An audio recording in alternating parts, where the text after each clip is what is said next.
The Houston Texans are entering a crucial part of their schedule if they want to make the playoffs, and unfortunately, it starts with a date against Josh Allen and the Buffalo Bills. That and more on today's edition of Locked On NFL. The new Locked On NFL. The madman Tyler Rowland is your double shot of NFL espresso with the Locked On local experts on every major story.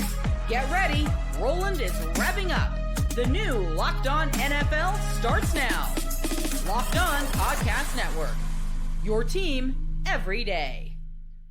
Football fans, welcome into the Locked On NFL podcast, bringing you a double dose of the NFL's biggest stories with help from our local experts that know your favorite teams like no one else. I am your host, the madman, Tyler Rowland, joined today by Locked On NFL expert, the Data Queen, Michelle Majuk. On today's episode, we are going to talk about some pivotal games in the NFC playoff picture with the NFC West and the NFC South involved. We're going to talk about how the Chiefs are on fumes and might be seeing the unthinkable with them missing the playoffs if they don't turn it around this week. And we got to start with a great Thursday night football game between the surging Houston Texans with Davis Mills at quarterback against Josh Allen coming off a record-breaking performance. Before we dive into all of it, I do want to thank you for making Locked On NFL your first listen, and thank you for making the Locked On Podcast Network the #1 sports podcast network. It's your team every day here at Locked On.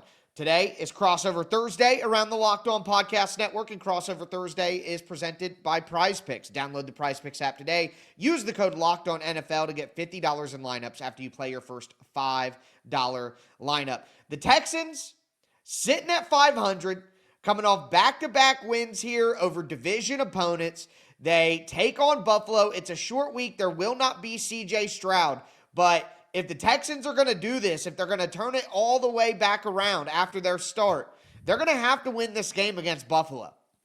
They're going to have to, and this is very unfortunate matchup. Now, crazy things happen on Thursday nights, and we've also seen the Bills go on the road and lose to two inferior opponents against the Falcons and the Dolphins, where their offense was not clicking at all on the road in those games. And the Texans have an amazing defense. So if they can play lights out defense and keep the Bills to under 20 points, because that's what it's going to have to be. The Texans struggled to score even 16 points last week against Titans. Then maybe there's a chance. But Woody Marks and Nick Chubb are going to have to be on their game running over the Bills defense. It's going to be a struggle.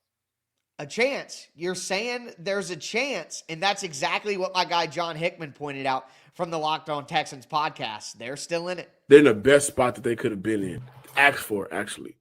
Because how the season started, I didn't think that they were going to win. I didn't think Houston was going to be at this point. 5 games, I knew that they would win eventually, but I didn't think that they'd be at this point where they're competing for a playoff spot. I didn't. You guys heard me say this. I thought that once they lost to Denver, their chances of making the playoffs would be 0, and they still got it mathematically in terms of who they have to play, they still got a shot to make it.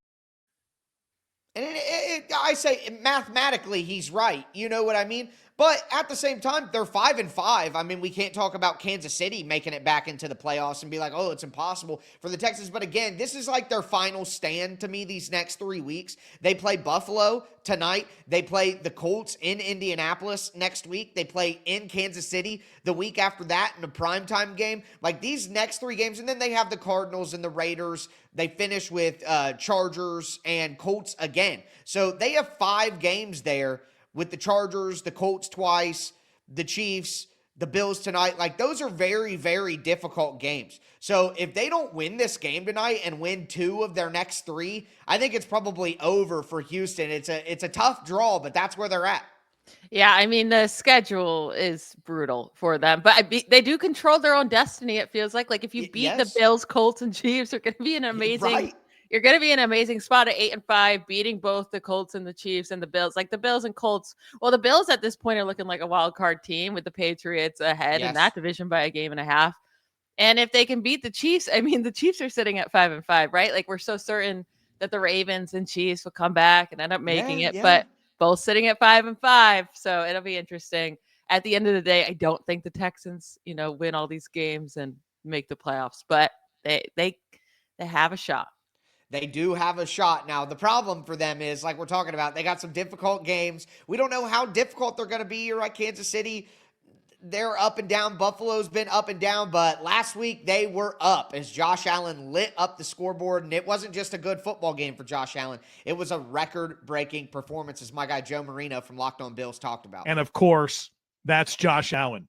317 passing yards, 40 rushing yards, 357 total yards, 6 touchdowns, scoring the most total touchdowns in NFL history before turning 30 years old, breaking Peyton Manning's record. The first player in NFL history with multiple 3 passing touchdown and 3 rushing touchdown games. Tied Cam Newton for the most rushing touchdowns by a quarterback in NFL history. Passed Tom Brady for the most career games with 3 passing touchdowns and 1 rushing touchdown. Boy, that was fun. You know, I got to say, I'm surprised that Tom Brady is the guy who held the record for 3 passing touchdowns and 1 rushing touchdown. I was a little bit shocked to hear that name. I know the greatness, of course, but at the end of the day, Josh Allen's a video game player. When I was 8-10 years old, I used to make a Josh Allen, 6'6", fast as lightning, bazooka arm, can run around, do everything. And when he's playing like that, you have no shot. So I know that the Texans have a really good defense, but if we get that version of Josh Allen again instead of the version we got the week before where he looked like the first 2 years of his career, there's really not much the Texans can do at that point. No, and he's my favorite quarterback in the league. And if he's on, he's on. And don't worry, I was going up against him in my favorite fantasy league, not going crazy whatsoever. But in that clip there, he said that, you know, he's the first quarterback to have multiple games with 3 passing touchdowns and 3 rushing touchdowns. But it's not even just that. There's only one other quarterback who's had 1 such game. And it was Otto Graham back in 1954. The legend. So it's not even like he's the first one to do it twice. He's done it twice out of 3 instances, and the last one that happened was 1954. So it's pretty crazy. Yeah, that's absolutely ridiculous right there. I mean, Buffalo is in a weird spot where it's like we know what they're capable of, but I just doubt. And now Keon Coleman is a healthy scratch. You know, you do wonder, they got rid of Stephon Diggs. Now he's with New England. They're leading the division. And it looks like Buffalo doesn't have that big-time weapon that they need to take that next step and be more consistent. And, you know, I personally understood the Moneyball approach. We saw what the Packers were doing, what New England did for so many years. The Chiefs did the same thing with Tyreek Hill. But, you know, you look at what the Chiefs offense has done here in the last couple of years. You look at what the Bills, you know, their offense can be great at times, but there's inconsistency as well. You do wonder if maybe both of those teams were wrong. Maybe they should have kept Tyreek Hill. They should have kept Stephon Diggs. I know that there are, you know, locker room issues. It's not just football and, you know, guys playing in the simulation, but you do wonder if both of these offenses were better off long-term doing that kind of Moneyball approach at wide receiver. I think the way the Bills went is perfectly fine. The issue is they didn't hit on their wide receiver they took, right? And Keon Coleman. Yeah. Now, maybe if they would have just stayed there and taken Xavier Worthy, maybe that would have been a better fit. Who knows? It's not like he is, Yeah. you know, Justin Jefferson or something like that for the Chiefs either, though, you know? Yeah, exactly. So I think the approach was fine. It's just it didn't end up working out. But I also think Josh Allen's a better player when he spreads the ball around. Like but he needs Dalton Kincaid out there. Well, I thought he did. I guess he balled out without him. He did. Yeah. They definitely could use him back. He's just better with Kincaid out in the field. But yeah, they do need to get a true wide receiver 1 for him again at one point. We'll see if they can figure that out.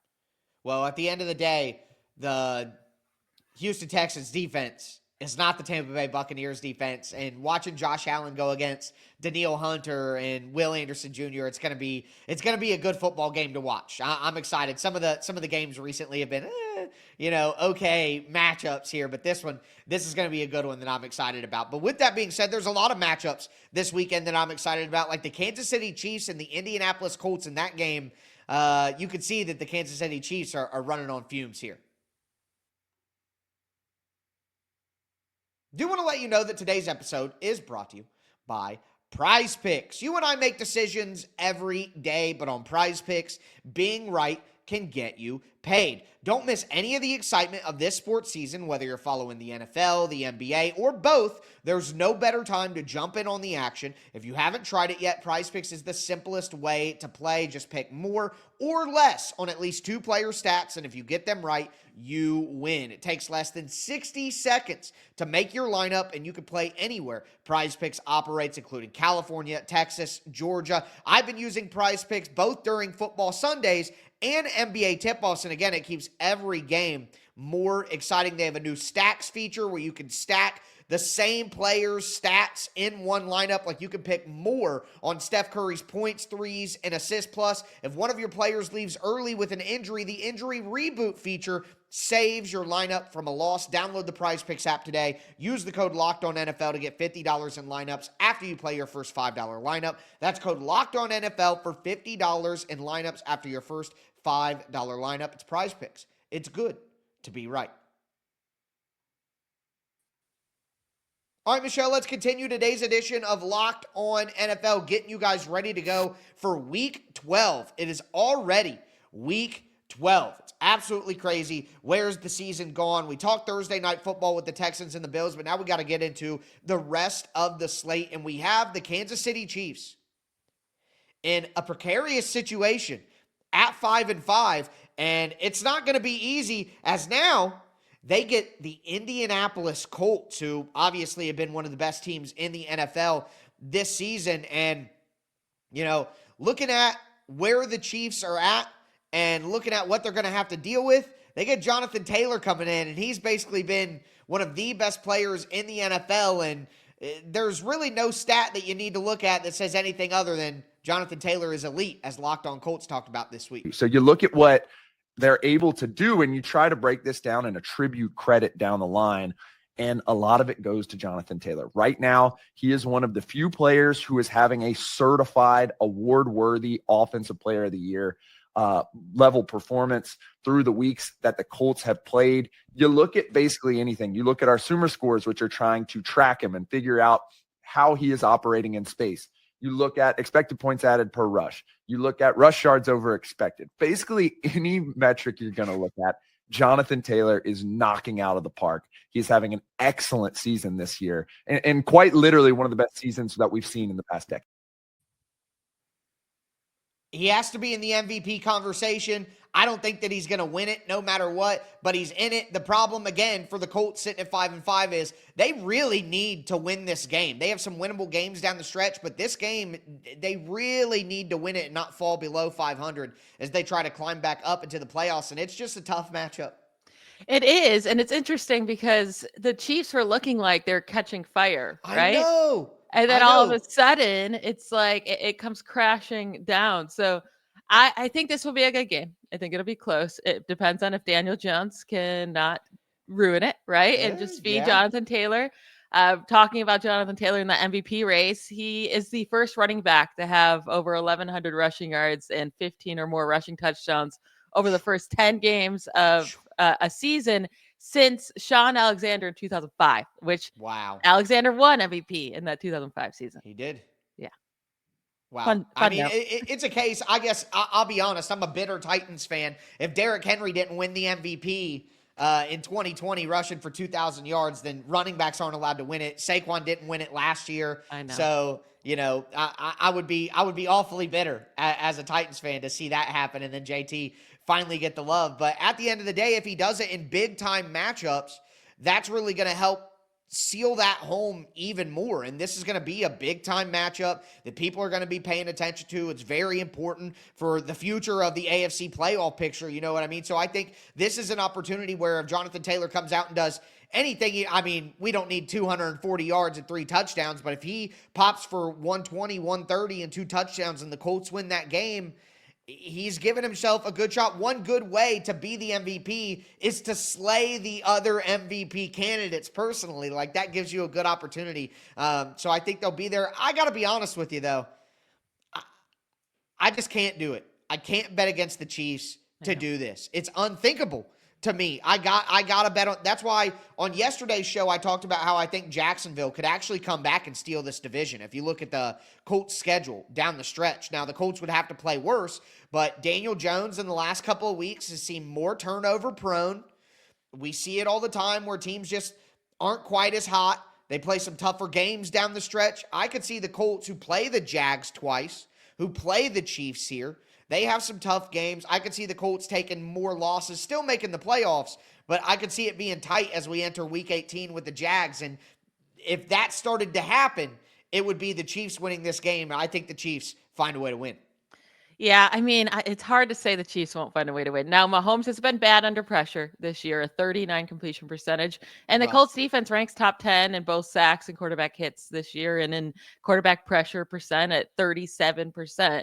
Mahomes is actually 1-4 against teams that have a higher than a 25 quarterback pressure rate this year, 25%. So, and the Colts are way ahead of that. The Colts are way ahead of that, but the Colts don't have a pass rush that is so diabolically good that I think it will destroy Mahomes' chance. So that'll be a big pivot in that game is, can the Colts pass rush affect Mahomes enough to get those returns that you typically get from pressuring him? And this game is in Kansas City. I mean, it feels like, it feels like the Chiefs will figure it out and win. I mean, it would be crazy for them to be under 500. I would love it. But we'll see what happens. I will be shocked to my core. It'll just be hard to explain. But I just want to make this final point here. The Colts schedule, Michelle, they go into Kansas City this week. They have the Texans next week, okay, back at home. But then they go on the road in Jacksonville, and the Colts always seem to struggle in Jacksonville. They go on the road to play the Seahawks. They play the 49ers in prime time. And then they finish, with the Jaguars in Week 17 and finish with the Colts in Houston the final week. I'm just saying that it's a bit of a tough road to hoe there. There are some tough matchups. Let's keep our eye on the Colts and see what happens this week. But do want to move to another game that I think is very, very important as we transition to the NFC portion of the show. The Chicago Bears, 7-3, rolling right now. And now they get to take on the Pittsburgh Steelers with Aaron Rodgers dealing with injury, being a grumpy old man, all of that different stuff. But I got to tell you, Michelle, I think this is a prime place where the Steelers come in and get a win because the Bears are winning, but it is messy. And last week, the special teams saved them at the end of the game, as my guy Lauren Cox described on Locked On Bears. I want to make Bears special teams the hero of the game because, you're losing by one with under a minute in the fourth quarter, and Devin Duvernay rips off the, 56, 52-yard kickoff return, however long it was, gets you basically across midfield, and then all you got to do is hand the ball off 3 times, and then Cairo Santos comes in, and certainly I think we were all holding our breath on that 48-yard field goal attempt after his miss earlier in the game, and boy, he cut it even a little closer than I would have liked him to on that kick, but all that matters is it went in, and Bears special teams went from part of the reason why they were losing in the fourth quarter to a big reason why they were winning when the clock had 0-0. They got a little bit bailed out. Let's just call it what it is. Chicago didn't play a great game. Their defense has been so turnover happy. They have made some big plays and big moments, granted, but they are not winning games and looking like a 7-3 team like you would typically think. And I just think the Steelers do things when you least expect it. And this is a perfect example or a prime opportunity for the Bears to come back to 7-4, which feels more realistic, and for the Steelers to kind of make things more interesting as the Ravens are on their tails. Yeah, I know. Both of these teams being division leaders, I feel like no one actually believes in them to actually win the division by the end of the year. Right. But yeah, the Bears have won 5 games this year when trailing in the final 2 minutes of regulation. It's tied for the most such wins in a full season by any team since at least 1983. And they're only 10 games in, right? And it's happened in each of the last 3 weeks. And all the teams that they did it against are not good teams. The Raiders, the Commanders, the Bengals, the Giants, the Vikings. None of those teams are wow, you fought really hard to the end. It's why were you down against these teams, So I agree. And both of these teams need to win bad to stay ahead. So, and both have really hard schedules coming up. it's going to be a really important matchup for both of them. It's 100% important. If the Steelers win that game, I could be like, all right, they might be able to hold it off for a little bit from the Ravens. If they lose that game, though, they are absolutely in trouble. And I think for the Bears, it's kind of one of those, hey, the Steelers aren't a great team, but the teams that you just rattled off, it would be a more impressive win than those. You know what I mean? So this would be a good opportunity for the Bears to kind of prove it, I guess, a little bit. But with that in mind, the NFC is a crazy place, and it could get even spicier this weekend based on some NFC South and NFC West matchups that we can't wait to dive into.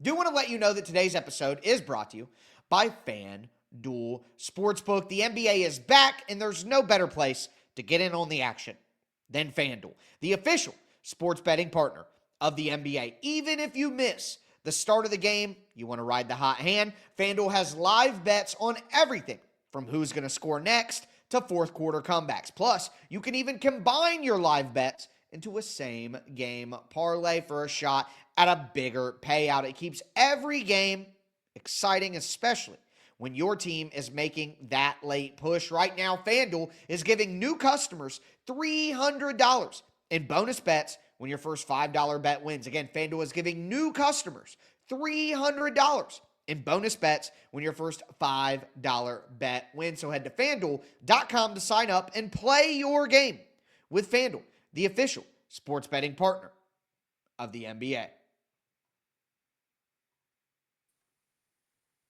All right, Michelle, let's cap off today's edition of Locked On NFL, breaking down some of the best games in Week 12. Cannot believe that we're already here. But before we continue, do want to thank you for making Locked On NFL your first listen. And thank you for making the Locked On Podcast Network the #1 sports podcast network. But again, we move to the NFC West against the NFC South. And the Los Angeles Rams take on the Tampa Bay Buccaneers this week. The Bucs are a very good team, but man, the Rams look like the class of the NFC right now. And a lot of it has to do with that defense, like our guys on Locked On Rams shouted out this week. The defense won them the game yesterday. Like, I know that Matthew Stafford might win the MVP. Devontae Adams had a weird day yesterday. I'm sure we'll talk about that at one point or another. But they won that game, and they're one of the best teams in the league because that defense, they just don't give up touchdowns. They're just relentlessly effective at keeping teams out of the end zone, and they did it yesterday. I mean, Seattle had ample opportunity to score. They got one touchdown in 4 quarters. That's an incredible accomplishment. Forcing the turnovers, causing the pressure, red zone defense, add that to what they have on offense. I think that the Rams win this game. And if the Rams win this game, the NFC South division lead gets very, very interesting. It does. And I don't believe in the Panthers, though. That's the thing, right? So even if the Panthers can squeak out a win this week, I don't think they will against the 49ers. But let's say they do and the Buccaneers lose. But then the Panthers have to go and face the Rams the next week, too. So I think the Buccaneers could even lose this and be okay. Because afterward, I mean, they've gone through a brutal stretch of their schedule against the Lions, Patriots, and Bills. They've lost those 3 games over the last 4 games with the Saints in between there that they beat. Brutal schedule with the Rams coming up next. But then after that, it's the Cardinals, the Saints, the Falcons, the Panthers, the Dolphins, the Panthers. So if they can beat the Panthers, you know, they still have 2 matchups against them. I think it'll be fine. But I do think the Rams defense is too good for the Buccaneers to be able to overcome this week because there's just not enough weapons on the offense right now with so many injuries. Yeah, I understand where you're coming from there, but you could go the other way with it and say, because they have 2 matchups together, Carolina wins this one and the Buccaneers lose, they could even lose to the Rams next week and still keep pace, and it'll come down to those 2 matchups. I mean, 2 games against each other in the final 3 weeks, but you're right, sandwiched in between that is a Seahawks matchup a couple of days after Christmas. It is going to be tough for the Panthers, and making it more tough on the Panthers is that San Francisco might be getting things going right now with the way that their offense looked. And one of the prime examples of the offense looking better for San Francisco was the efficiency of Christian McCaffrey, as they discussed on Locked On 49ers. But what I love to see from Christian McCaffrey is the success in the efficiency on the ground, not just volume. And 6.2 yards per carry, that's more like it for a Kyle Shanahan offense, being able to run the football, being able to tell the other team, look, we have a lead and we're going to run it, and we're still going to get 6.2 yards per carry on the ground for Christian McCaffrey. They didn't have to lean on him. He didn't have an egregious number of touches in this game. It was the perfect game to be able to spread the ball around, get the ball to George Kittle, get the ball to Christian McCaffrey, have some plus starting field position after some turnovers and get some quick scores as well. I mean, if San Francisco plays like we know San Francisco can on the offensive side of the ball, I know they have injuries on defense, but being at home here, I think that they have a great opportunity to win this game and stay in the playoff race themselves. I mean, that wild card race in the NFC is super, super tight right now, and this is a very important matchup. It is for both of these teams. And I think the 49ers right now are clicking on offense, and I think that's all it really matters. Their defense is bad because Fred Warner and Nick Bosa not being there is just crippling. So I don't think they really have a chance to go deep in the playoffs, but I do expect them to be able to handle business at home against the Panthers. I know Bryce Young had a great game against the Falcons last week, but he's so inconsistent, right? There's no way anyone feels really confident he's going to keep going and be great like that again. He should be able to be fine against this bad defense, but I also think the 49ers will put up points. We got a revenge game for Christian McCaffrey, right? With Christian McCaffrey and George Kittle there and Purdy back, I just don't see them dropping this game.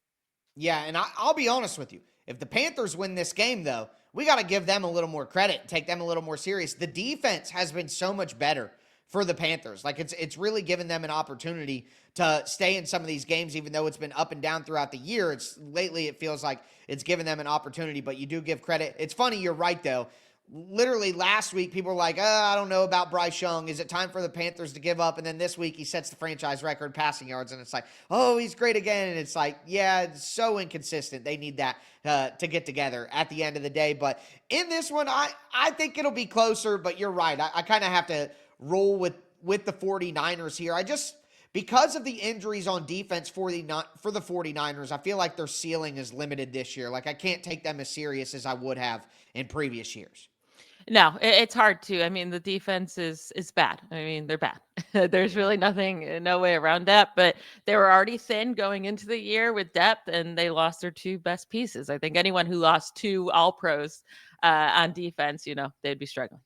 Yeah, I think that's a fair criticism, but it just feels like the 49ers are snake bit a little bit. Either they make it to the playoffs or they're so injured or they make it to the Super Bowl, they're so injured that they can't find a way to make it. But now Brock Purdy is back. We'll see if they're able to kind of make that climb and maybe deal with the injuries. They wouldn't be the first, team to overcome injuries to make something happen, even big time ones. But with that being said, that is going to do it for today's edition of Locked On NFL. I am your host, the Madman Tyler Rowland, for my co-host, the Data Queen Michelle Majuk, as we tell you every single episode.